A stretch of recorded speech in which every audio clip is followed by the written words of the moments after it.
প্ৰস্তুতি আমাৰ কৰ্মী আছে, সকলো অঞ্চলতে কৰ্মীসকলে প্ৰস্তুতি চলাই আছে।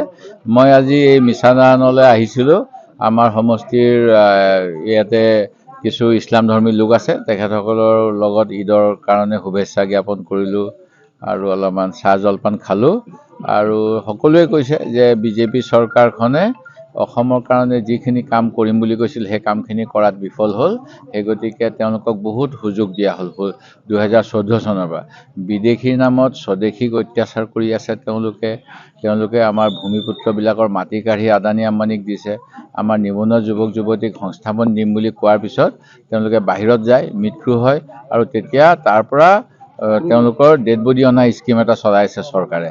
আৰু বস্তুৰ দাম কমাই দিম কৈছিল, এতিয়া খাজনাৰ দাম 1000 গুণ বঢ়াই দিলে, বিদ্যুতৰ বিল বঢ়াই দিলে, বিদ্যুৎ চব সময়ত নাথাকে আৰু আমাৰ যিবিলাক নিবনুৱা তেওঁলোকক এতিয়া নিযুক্তিৰ ক্ষেত্ৰত চৰম প্ৰবঞ্চনা কৰিছে।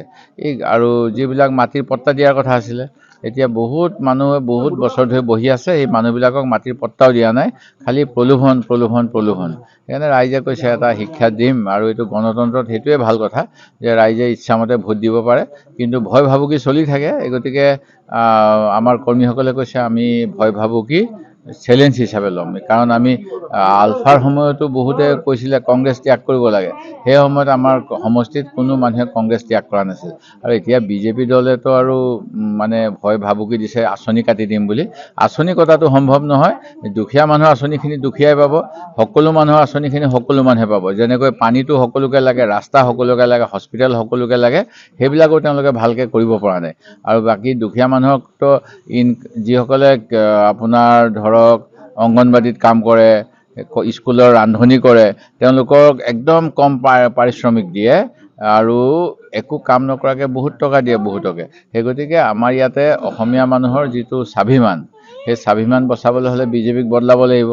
অসমখন বচাবলৈ হ'লে বিজেপিক বদলাব লাগিব, কাৰণ অসমীয়া স্কুলবিলাক ধ্বংস কৰি আছে, আমাক ওপৰত জাপি দিছে বিভিন্ন কথা। সেই গতিকে যিমান হিন্দু মুছলিম যিমান আছে, এই সকলোখিনি হ'ল আমাৰ মহাপুৰুষ শংকৰদেৱ আজান ফকীৰৰ নিয়মত চলা মানুহ, তেওঁলোকে বাহিৰা কথা নুশুনে। সেই গতিকে আমাৰ অসমত বিজেপি এটা ৰাইজে ভুল বুলি ধৰি লৈছে যে এটা ঠগ খালোঁ বুলি, সেইকাৰণে আৰু এবাৰ ভাল হ'ব। সমষ্টি পুনৰ নিৰ্ধাৰণৰ সমস্যা এই আমাৰ যিটো নাজিৰা সমষ্টি আছে, এইটোতো একো সমস্যা নহয়, কিন্তু মানুহখিনি খং উঠিছে বিজেপিৰ বিৰুদ্ধে। আগতে আমাৰ নাজিৰাত আমি নমিনেশ্যন দি আছিলোঁ, শইকীয়া ছাৰে নাজিৰা মহকুমা দিছিল। এতিয়া যিকোনো এটা কাম হ'লে আমি শিৱসাগৰ যাব লাগে। ইয়াত যিটো মহকুমা আছিলে, মহকুমা পাৱাৰ কাটি দিছে। ঠিক তেনেকৈ আমগুৰি মানুহ মই 50,000 ভোটত পাইছোঁ, 60,000 ভোটত পাইছোঁ। তেওঁলোকৰ সমষ্টিটোকে উৰাই দিলে, SDC অফিচ উৰাই দিব। আৰু কিমান তেওঁলোকৰ প্ৰব্লেম হৈছে সেইখিনি মানুহ ওচৰত গ'লে কয়। সেই গতিকে তেওঁলোকৰ বিৰুদ্ধে এটা মানুহে এটা জবাবদিহি এই নিৰ্বাচনত কৰিবই। যিকোনো খবৰৰ বাবে যোগাযোগ কৰক আমাৰ এই নম্বৰত 9181 307 221।